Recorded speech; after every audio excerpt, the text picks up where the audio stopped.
Hello दोस्तों, मैं विनय आनंद आपका इन्फो दोस्त आप सबका स्वागत करता हूं एंड टुडेज पार्ट 4 वीडियो। इस वीडियो में मैं आपको कुछ और क्वेश्चंस को करवाने वाला हूं जो आपके लिए काफ़ी इंपॉर्टेंट हो सकते हैं। ये वीडियो को बिल्कुल लास्ट तक देखना, क्योंकि जब तक आप वीडियो को लास्ट तक नहीं देखोगे जो भी मैं आपको वैल्यू प्रोवाइड करना चाहता हूँ वो वैल्यू आपको मिल नहीं पाएगी।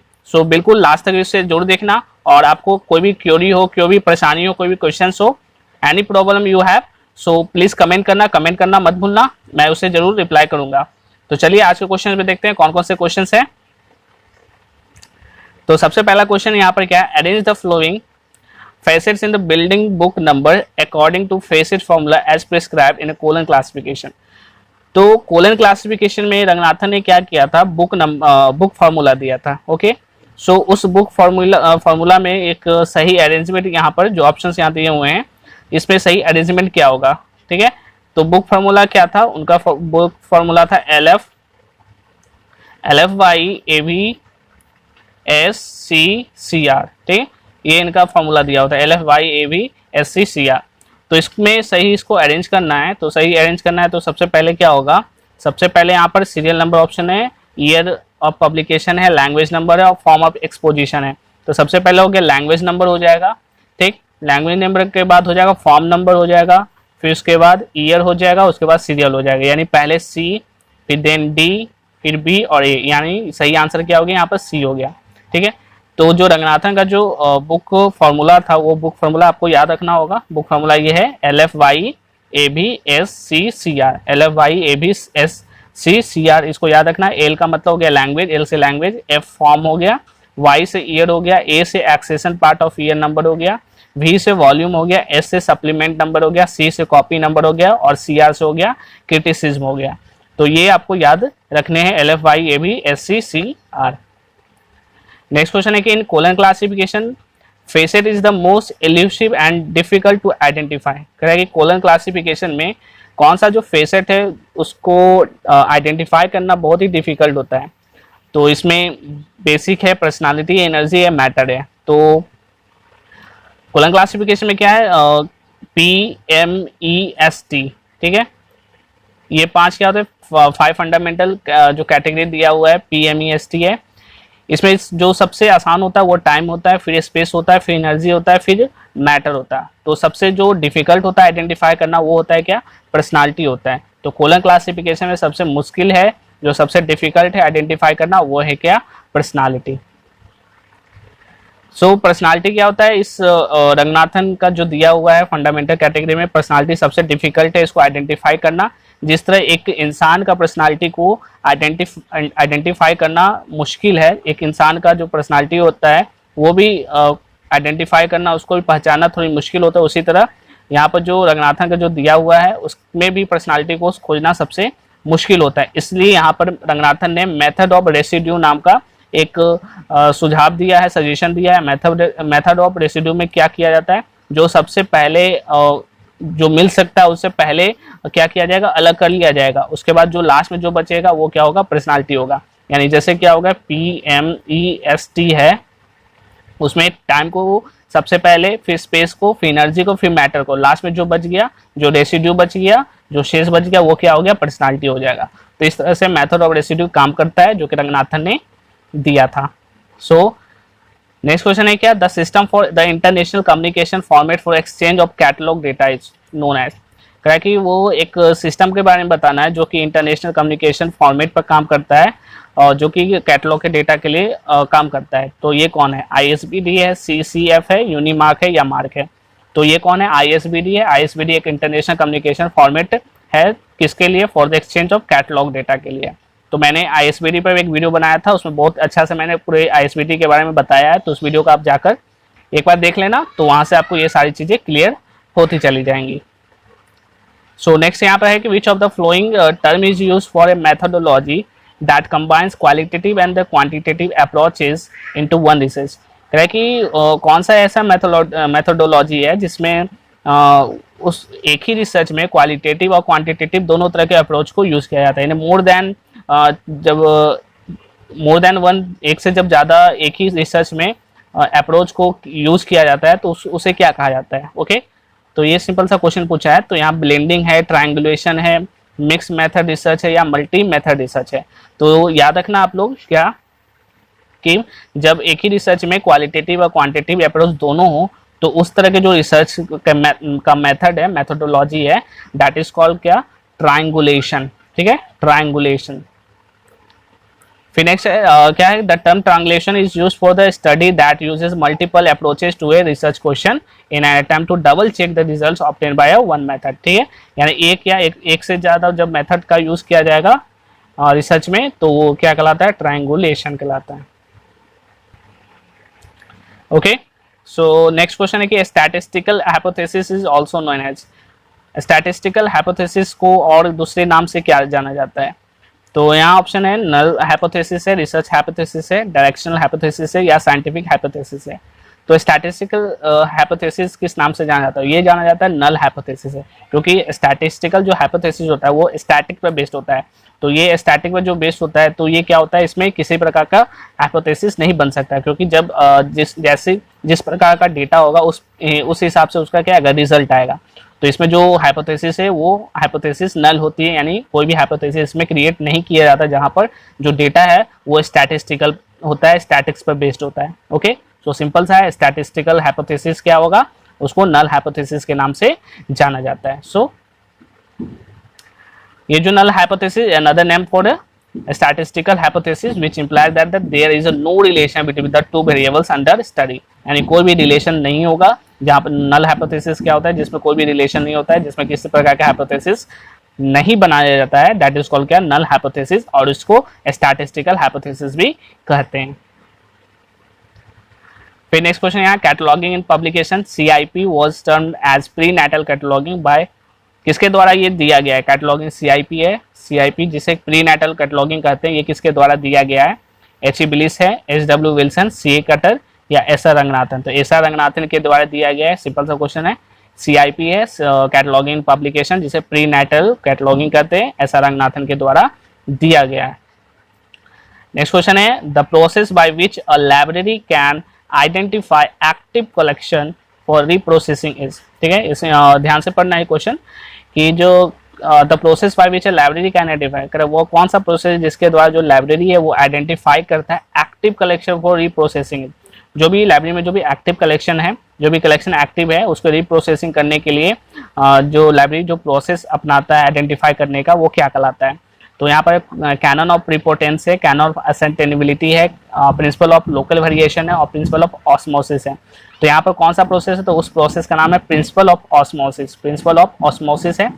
मैंने जितने रंगनाथन के जो भी 6 बेसिक्स लॉ दिए हुए हैं मैंने उसके बारे में डिटेल में चर्चा किया है, कौन सा लॉ क्या करता है और क्या कहाँ पर इम्प्लीमेंट होता है, तो ये सारा मैंने बता रखा है। तो आप उस वीडियो को जाकर प्लेलिस्ट में जाना, वहाँ पर सारी वीडियोस मिल जाएंगे, उस वीडियो को देखना।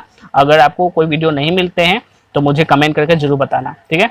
तो रंगनाथन का जो दिया हुआ है 6 बेसिक लॉ है वो क्या है, लॉ ऑफ इंटरप्रिटेशन है, लॉ ऑफ इम्पार्शियलिटी है, लॉ ऑफ सिमेट्री है, लॉ ऑफ पार्सिमोनी है, लॉ ऑफ लोकल वेरिएशन है, लॉ ऑफ ऑस्मोसिस है। तो ये 6 बेसिक लॉ है जो रंगनाथन के द्वारा दिए गए हैं, जो कि क्या है, जनरल थिंकिंग पर आधारित है। सो और ये क्या होता है, इसका यूज कब किया जाता है, तो जब 2 या 2 से अधिक लॉ ऑफ लाइब्रेरी साइंस या कैनन ऑफ क्लासिफिकेशन में जब कॉन्फ्लिक्ट उत्पन्न होता है, जब विवाद उत्पन्न होता है, तब उस विवाद को सुलझाने के लिए ही बेसिक लॉज का यूज किया जाता है, ठीक है। सो नेक्स्ट क्वेश्चन है क्या कि which of the following search strategy involve phrased formulation, किसमें से कौन सा जो सर्च स्ट्रैटेजी है, सर्च करने का जो तरीका है वो फ्रेशर फॉर्मुलेशन करने में मदद करता है। तो यहाँ पर ऑप्शन है बिल्डिंग ब्लॉक सर्च स्ट्रैटेजी है, साइटेशन पर्ल ग्रोइंग है, मल्टीपल ब्रीफ सर्च है या फील्ड सर्च है। तो क्या करना है कि जब सर्च करना है तो सर्च कोई भी चीज़ को सर्च करने, कोई आपके पास कोई टाइटल है उसको सर्च करना हो तो उसके लिए सबसे अच्छा जो तरीका होता है वो क्या होता है, बिल्डिंग ब्लॉक सर्च स्ट्रैटेजी। तो बिल्डिंग ब्लॉक में क्या होता है कि वो जो टाइटल है उसको अलग अलग ब्लॉक में, छोटे छोटे ब्लॉक में बांट दिया जाता है, फिर उसको उससे सर्च किया जाता है। तो उससे क्या होता है, वो ज़्यादा आसान होता है। तो क्या होता है, an effective method for searching the library database is to take your topic and break into the different building blocks. एक जो टॉपिक है, जो टाइटल है टॉपिक है, उस टॉपिक को क्या किया जाएगा, ब्रेक करके अलग अलग ब्लॉक्स में बांट दिया जाएगा, फिर से डेटाबेस में सर्च करना आसान हो जाएगा। In other word, building block search strategy is a logical approach in which search topic is broken in discrete facet और कॉन्सेप्ट इस concept it treated as a separate search and it redefined by trial and error. उसके बाद क्या होगा, जो भी अलग अलग जो ब्लॉक बन जाएगा उस ब्लॉक से क्या किया जाएगा, जितने भी कॉन्सेप्ट बने उस सारे कॉन्सेप्ट को सेपरेटली सर्च किया जाएगा और ट्रायल एंड एरर मेथड का उसमें यूज कर लिया जाएगा। ठीक है, तो इस तरह से ये क्या करता है, ये काम करता है, बिल्डिंग ब्लॉक ये काम करता है। नेक्स्ट है वर्डप्रेस एक content management system was first release by. WordPress एक कंटेंट मैनेजमेंट सिस्टम है, इसे पहली बार रिलीज कब किया गया, 2002, 3, 4 या 5। तो सिंपल सा है कि वर्डप्रेस जो है, वर्डप्रेस का यूज आपने शायद किया हो या देखा होगा। ये वर्डप्रेस के माध्यम से वेबसाइट को बनाया जाता है। सो यहाँ पे इसे पहली बार रिलीज कब किया गया था, 2003 में इसे पहली बार रिलीज किया गया था। ठीक है, तो वर्डप्रेस एक free open source content management CMS है, कंटेंट मैनेजमेंट सिस्टम है जो कि PHP और MySQL पे बेस्ड है। इसे 27 मई 2003 को पहली बार लॉन्च किया गया। तो इसके फाउंडर है मैट मुलवेंग एंड माइक लिटिल। ठीक है, तो ये दोनों ने मिलकर इसको रिलीज किया था 27 मई 2003 को। तो ये क्या है, कंटेंट मैनेजमेंट सॉफ्टवेयर है। नेक्स्ट है who among the following is related with Drupal development. क्या इसमें से कौन है जो ड्रूपल को डेवलपमेंट करने में डेवलपमेंट के से रिलेशन रखता है, कौन डेवलपर यहाँ पर। ठीक है ना, सो ड्रूपल क्या है, ड्रूपल भी एक तरह का कंटेंट मैनेजमेंट सिस्टम ही है। तो यहाँ पर इसको डेवलप जो कौन किया था, तो इसे किया था ड्राइज बार्टार्ट ने। ठीक है, ड्राइज बार्टार्ट ने किया था। तो ये जो ड्रूपल है ये भी एक तरह का free open source content management system है जो कि PHP पर लिखा गया है और इसका GNU जनरल पब्लिक लाइसेंस है। और इससे पहली जो लिखा गया है जिसका डेवलपर है वो ड्राइज बाइटर्ड है और इसे रिलीज किया गया था 2000 में, 2000 में इसे रिलीज किया गया था ड्रूपल को, यानी ड्रूपल को 2000 में किया गया था जो कि एक कंटेंट मैनेजमेंट सिस्टम है। नेक्स्ट क्वेश्चन है जुमला। जुमला इज डेवलप बाय। जुमला किसके द्वारा डेवलप किया गया है, तो आप ध्यान देना यहाँ पर आप कहीं भी ऑप्शन में BJP नहीं है तो BJP आप लोग मत कहीं पर करना कि BJP यहाँ पर नहीं दिया गया है। तो जुमला का डेवलपर BJP नहीं है। जुमला का डेवलपर इसमें से कौन है, तो जुमला का डेवलपर है open source matter incorporated. Open source matters incorporated है जुमला का डेवलपर, फिर बाद में BJP ने डेवलप किया। So Joomla written in PHP is a free and open source content management software. ये जुमला भी एक तरह का क्या है, ओपन कंटेंट मैनेजमेंट सिस्टम ही है। एंड इसे पब्लिशिंग किया था वेब कंटेंट बनाने को, जैसे मैंने बताया था जो भी कंटेंट मैनेजमेंट सिस्टम है वेबसाइट बनाने में, वेब कंटेंट बनाने में मदद करता है। और ये ओपन सोर्स सॉफ्टवेयर है, ओपन सोर्स है, फ्री और अवेलेबल है। एंड इसका जो डेवलपर है वो ओपन मैटर्स इनकॉर्पोरेटेड है एंड पहली बार इसे रिलीज किया गया था 2005 में। सो नेक्स्ट क्वेश्चन है the credit to develop the first wiki goes to. Wiki को पहली बार डेवलप कौन कर रहे हैं, विकी का डेवलपर कौन है। ठीक है, तो यहाँ पर है Ward Cunningham, Dries Buytaert, John Gutenberg या चेस्टर कार्डसन। तो वार्ड कनिंगम है विकी के डेवलपर है, W से विकी, W से वार्ड, ऐसे याद रख लो। ठीक है, तो वार्ड कनिंगम है विकी के डेवलपर। ये जो विकी है वार्ड कनिंगम है एक अमेरिकन कंप्यूटर प्रोग्रामर थे who develop the first Vicky. He started the programming the software Vicky wave 1994 1994 में इनको डेवलप किया गया, एक सॉफ्टवेयर बनाया wiki wave. Installed it on the website of the software consultancy Cunningham and Cunningham. He has author a book about wikis titled the wiki way. इन्होंने एक book लिखा जिसका नाम क्या है, विकी वे है। ठीक है, तो यहाँ पे एक विकी वे याद रखना और यहाँ विकी वेव है जो कि 1994 में लाया गया था। और विकी का जो डेवलपर है उसका नाम क्या है, वार्ड कनिंघम। नेक्स्ट क्वेश्चन है विकीपीडिया है। विकीपीडिया एक नॉन प्रॉफिट विकीपीडिया फाउंडेशन के द्वारा लॉन्च किया गया था जनवरी 15, 2001 में विकीपीडिया को लॉन्च किया गया था। तो इसके फाउंडर कौन है, तो Jimmy Wales and Larry Sanger. Jimmy Wales and Larry Sanger है विकीपीडिया का डेवलपर। नेक्स्ट क्वेश्चन है कि British Library automated information service BLAISE. ठीक है, British Library automated information service BLAISE is useful in the field of. किस फील्ड में ये ब्लेज काम करता है, तो बायोकेमिस्ट्री, बायोमेडिसिन, बायोफिजिक्स या बायोलॉजी। तो बायोमेडिसिन ब्लेज, बी से बायोलॉजी यानी क्या है, बायोमेडिसिन है। ठीक है, बायोमेडिसिन ब्लेज काम करता है किस फील्ड में, तो बायोमेडिसिन में काम करता है। ओके, नेक्स्ट क्वेश्चन है which of the following are not partner of the national programme on technology enhance learning NPTEL। आपने नाम सुना होगा, देखा होगा, NPTEL स्वयं पर आता है, स्वयं के चैनल पर भी है और स्वयं का जो वेबसाइट है वहाँ पर भी NPTEL के द्वारा बहुत सारे प्रोग्राम चलाए जाते हैं। और अभी सितंबर में 1 सितंबर से वहाँ पर एनिमेशन का एक कोर्स शुरू होने वाला है, तो आप चाहते हो, एनिमेशन में आपका दिलचस्पी है, सो आप वहाँ पर जाकर ज्वाइन कर सकते हो free of cost. So NPTEL एक प्रोग्राम है, national programme on technology enhance learning. ये इसमें बहुत सारे जो इंडिया में IITs हैं, इंडियन इंस्टीट्यूट ऑफ टेक्नोलॉजी हैं, वो इनमें पार्टनर्स है। तो इसमें से कौन है जो पार्टनर नहीं है? तो यहाँ पर IIT बैंगलोर और NIT राउरकेला, ये दोनों यहाँ का पार्टनर नहीं है। IIT मद्रास और दिल्ली इसके पार्टनर है। सो यहाँ पर कौन कौन से पार्टनर है? तो NPTEL जो है national programme on technology enhance learning है, जो कि 7 IITs के पार्टिसिपेशन से बना है। ठीक है, इसमें कौन कौन है? बॉम्बे, दिल्ली, कानपुर, खड़गपुर, मद्रास, गुवाहाटी एंड रुड़की। तो ये 7 है, 7 IITs हैं, इनके द्वारा मिलकर बनाया गया है और इसे 2003 में बनाया गया था। और साथ में इसमें IIS है, ठीक है, इंडियन इंस्टीट्यूट ऑफ साइंस भी है, ISC। फिर इसमें क्या है, 5 जो अलग अलग जो सब्जेक्ट्स हैं, डिसिप्लिन है, जैसे यहाँ सिविल इंजीनियरिंग है, कंप्यूटर साइंस इंजीनियरिंग है, इलेक्ट्रिकल इंजीनियरिंग है, इलेक्ट्रॉनिक्स एंड कम्युनिकेशन इंजीनियरिंग है एंड मैकेनिकल इंजीनियरिंग है।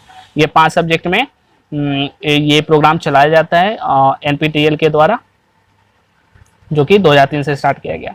नेक्स्ट है NPTEL MOOC। इसे कब स्टार्ट किया गया? NPTEL MOOC को स्टार्ट किया गया 2014 में स्टार्ट किया गया है। तो NPTEL है, इसे 2014 में स्टार्ट किया गया और इसमें करने के बाद सर्टिफिकेट प्रोवाइड किया जाता है, जो कि IITs और IISc के द्वारा दिया जाता है। ठीक है, और ये चलाया जा रहा है अभी स्वयं पर, ये एनिमेशन का एक चल रहा है, तो आप जाके कर सकते हो। फिर वहाँ पर आप फ्री ऑफ कॉस्ट कर सकते हो। जब आपको सर्टिफिकेट चाहिए होता है तो आप एग्जाम देकर 1000 रुपया देकर फिर आप उसे सर्टिफिकेट ले सकते हो। ठीक है, सो नेक्स्ट क्वेश्चन है कि which of the following are the library network. इसमें से कौन है जो लाइब्रेरी नेटवर्क है? इंटरनेट, इंडोनेट, इनफिल्मनेट या OCLC। तो सिंपल सी है, 2 क्वेश्चन है, सिंपल से ये क्वेश्चन है, यहाँ 2 आंसर है, ये इनफिल्मनेट एंड OCLC। ये क्या है? लाइब्रेरी नेटवर्क है। सो यहाँ पर हो गया। So thank you so much. Video को बिल्कुल लाइक करना, वीडियो को सब्सक्राइब करना, शेयर करना, और कोई भी आपको परेशानी हो, कोई भी क्वेरी हो, कोई भी क्या बोलते हैं उसे प्रॉब्लम हो, तो मुझे कमेंट जरूर करना। ठीक है, सो मैं रिप्लाई करूँगा और आप लोग अपना तैयारी इसी तरफ करते रहो और जो भी आपसे हो सके उतना आप जरूर करना। तो चलिए, थैंक यू।